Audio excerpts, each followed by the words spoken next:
This video and its content are the intellectual property of the Punjab Education Foundation. It is intended only for educational and professional training use. Any unauthorized copying, editing, or redistribution of this material is strictly prohibited. معزز اساتذہ کرام اور پیارے طلباء و طالبات، السلام علیکم۔ آج ہم جماعت سوئم اردو مضمون کا سبق نمبر 20 قائد اعظم رحمۃ اللہ علیہ ہم پڑھیں گے۔ ہم اس سبق کی تحریر کو سمجھنے کی کوشش کریں گے اور اس سبق کے مشق میں دیے گئے تمام سوالات کو حل کریں گے۔ چلیے آئیے سبق کا آغاز کرتے ہیں۔ یہ سبق محمد علی جناح رحمۃ اللہ علیہ کی یاد میں لکھی گئی ایک خوبصورت نظم ہے۔ یہ نظم ہمارے قومی ہیرو کی قربانیوں اور پاکستان کی بنیاد میں ان کے لازوال کردار کو اجاگر کرتی ہے۔ اس میں قائد اعظم کی قیادت، عزم اور محنت کو سراہا گیا ہے۔ نظم کے ذریعے یہ پیغام دیا گیا ہے کہ قائد اعظم کی بدولت ہی آج ہم ایک آزاد اور خود مختار قوم کی حیثیت سے پہچانے جاتے ہیں۔ یہ نظم بچوں میں حب الوطنی کے جذبات کو فروغ دینے اور انہیں قائد اعظم کے کارناموں سے آگاہ کرنے کا بہترین ذریعہ ہے۔ یہ ہمیں اپنے بانی پاکستان کے احسانات کو یاد دلاتی ہے اور ان کے نقش قدم پر چلنے کی ترغیب دیتی ہے۔ تو اب ہم اس نظم کو ہم پڑھیں گے اور اس کی تشریح جو ہے وہ ہم کریں گے۔ سب سے پہلا بند ہے، تیرے خیال سے ہے دل شادماں ہمارا، تازہ ہے جاں ہماری دل ہے جواں ہمارا۔ تیری ہی ہمتوں سے آزاد ہم ہوئے ہیں، خوشیاں ملی ہیں ہم کو دل شاد ہم ہوئے ہیں۔ آباد ہے تجھی سے یہ گلستاں ہمارا۔ اب ہم اس کی تشریح کرتے ہیں۔ اس نظم میں شاعر کہتے ہیں کہ اے قائد اعظم، آپ کی وجہ سے ہی، آپ کے خیال، آپ کی یاد سے ہی ہمارا دل بہت خوش ہے اور ہرا بھرا ہے۔ ہماری روحیں اور جانیں بھی تر و تازہ ہیں اور ہمارے دل بھی جوان ہیں۔ شاعر مزید کہتے ہیں کہ یہ آپ کی ہی ہمتوں یعنی آپ کی بہادری اور مسلسل کوششوں کا نتیجہ ہے کہ ہم آج آزاد ہوئے ہیں۔ ہمیں آپ کی وجہ سے غلامی سے چھٹکارا ملا ہے۔ اس آزادی کی وجہ سے ہمیں بے شمار خوشیاں ملی ہیں اور ہمارے دل بہت زیادہ خوش ہیں۔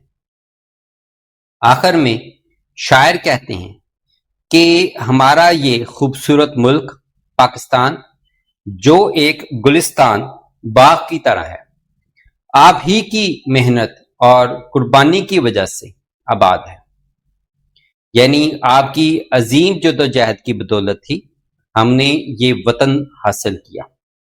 یہ اشعار قائد اعظم کی خدمات، ان کی عظیم شخصیت اور ان کی وجہ سے حاصل ہونے والی آزادی اور خوشیوں کو خراج تحسین پیش کرتے ہیں۔ یہ ہمیں یاد دلاتے ہیں کہ ہم جو آزادی سے زندگی گزار رہے ہیں، یہ سب قائد اعظم کے احسان کا نتیجہ ہے۔ اگلا بند ہے، ہم سو رہے تھے تو نے آ کر ہمیں جگایا، پھرتے تھے ہم بھٹکتے رستہ ہمیں بتایا، تو رہنما ہمارا تو پاسباں ہمارا۔ اب ہم اس کی تشریح کریں ہیں۔ شاعر کہتے ہیں کہ اے قائد اعظم، جب ہم مسلمان گہری نیند سو رہے تھے، یعنی ہمیں اپنی آزادی اور حقوق کا احساس نہیں تھا، تب آپ نے آ کر ہمیں جگایا۔ آپ نے ہمیں بتایا کہ ہمیں کیا کرنا ہے اور اپنا حق کیسے حاصل کرنا ہے۔ اس سے پہلے ہم بھٹک رہے تھے، یعنی ہمیں کوئی راستہ نہیں مل رہا تھا، ہم اپنی منزل سے بے خبر تھے اور منتشر تھے۔ ایسے میں آپ نے ہی ہمیں صحیح راستہ دکھایا اور ہمیں ایک مقصد دیا کہ ہم اپنا الگ ملک بنائیں۔ شاعر پھر کہتے ہیں کہ اے قائد اعظم، آپ ہی ہمارے رہنما ہیں، یعنی راستہ دکھانے والے لیڈر ہیں۔ آپ نے ہمیں صحیح راستہ دکھایا اور ہمیشہ ہماری رہنمائی فرمائی، اور آپ ہی ہمارے پاسبان ہیں، یعنی حفاظت کرنے والے اور نگہبان ہیں۔ جس طرح ایک محافظ اپنے گھر یا ملک کی حفاظت کرتا ہے، اسی طرح آپ نے بھی ہمیں محفوظ کیا اور ہمارے حقوق کی پاسبانی کی۔ یہ اشعار قائد اعظم کی بے مثال قیادت، ان کی دور اندیشی اور ان کی عظیم جدوجہد کو خراج تحسین پیش کرتے ہیں، جس کے نتیجے میں ہم ایک آزاد قوم بن سکے۔ اگلا بند ہے، تیرے ہی حوصلے سے طاقت ملی ہے ہم کو، تیرے ہی آبرو سے عزت ملی ہے ہم کو، چمکا ہے تیرے دم سے قومی نشاں ہم۔ اب ہم اس کی تشریح کرتے ہیں۔ شاعر کہتے ہیں کہ اے قائد اعظم، آپ کے ہی حوصلے، یعنی آپ کی ہمت اور مضبوط ارادے سے ہم کو طاقت ملی ہے۔ جب ہم کمزور محسوس کر رہے تھے تو آپ نے ہمیں ہمت دی، آپ کی جدوجہد نے ہمیں خود مختاری حاصل کرنے کی قوت دی۔ شاعر مزید کہتے ہیں کہ آپ کی ہی آبرو، آپ کی عزت اور وقار سے ہی ہمیں عزت ملی۔ آج دنیا میں ہماری جو پہچان اور عزت ہے وہ پاکستان کی وجہ سے ہے، اور پاکستان قائد اعظم نے ہی بنایا۔ آخر میں شاعر کہتے ہیں کہ ہمارا قومی نشان، یعنی ہمارا پیارا ملک پاکستان، آپ ہی کے دم سے چمکا ہے۔ آپ نے اسے روشنی دی اور اسے ایک آزاد اور روشن ملک بنایا۔ یہ اشعار ہمیں قائد اعظم کی بے مثال قیادت، ان کی جدوجہد اور ان کی بدولت حاصل ہونے والی آزادی اور وقار کی اہمیت کو یاد دلاتے ہیں۔ اگلے اشعار ہیں، ہم جو قدم اٹھائیں آتی ہے یاد تیری، ہم جس طرف بھی جائیں آتی ہے یاد تیری، تجھ سے رواں دواں ہے یہ کارواں ہمارا۔ اب اس کی تشریح ہے، یہ نظم کا آخری اور بہت ہی خوبصورت حصہ ہے۔ شاعر ان اشعار میں قائد اعظم کو یاد کرتے ہوئے کہتے ہیں کہ ہم اپنی زندگی میں جو بھی قدم اٹھائیں، چاہے وہ چھوٹا ہو یا بڑا، ہمیں ہمیشہ آپ کی یاد آتی ہے۔ ہم جس طرف بھی جائیں، چاہے ہم ملک کے اندر ہوں یا باہر، ہمیں ہر لمحے آپ کی یاد آتی ہے۔ ہم آپ کی قربانیوں اور محنت کو کبھی بھول نہیں سکتے، کیونکہ یہ سب آپ ہی کی بدولت ہے۔ آخری سطر میں شاعر کہتے ہیں کہ تجھ سے رواں دواں ہے یہ کارواں ہمارا۔ شاعر کہنا چاہتے ہیں کہ آج ہمارا ملک جو ایک قافلے کی طرح آگے بڑھ رہا ہے، ترقی کر رہا ہے، یہ سب آپ ہی کی رہنمائی اور محنت کی وجہ سے چل رہا ہے۔ یہ اشعار ہمیں سکھاتے ہیں کہ ہمیں ہمیشہ اپنے محسنوں کو یاد رکھنا چاہیے اور ان کے بتائے ہوئے اصولوں پر چل کر اپنے ملک کو ترقی دینا چاہیے۔ تو یہ اس طرح سے ہم بچوں کے ساتھ اس نظم کو ہم شیئر کریں گے، اور اس نظم کی تشریح جو ہے وہ بھی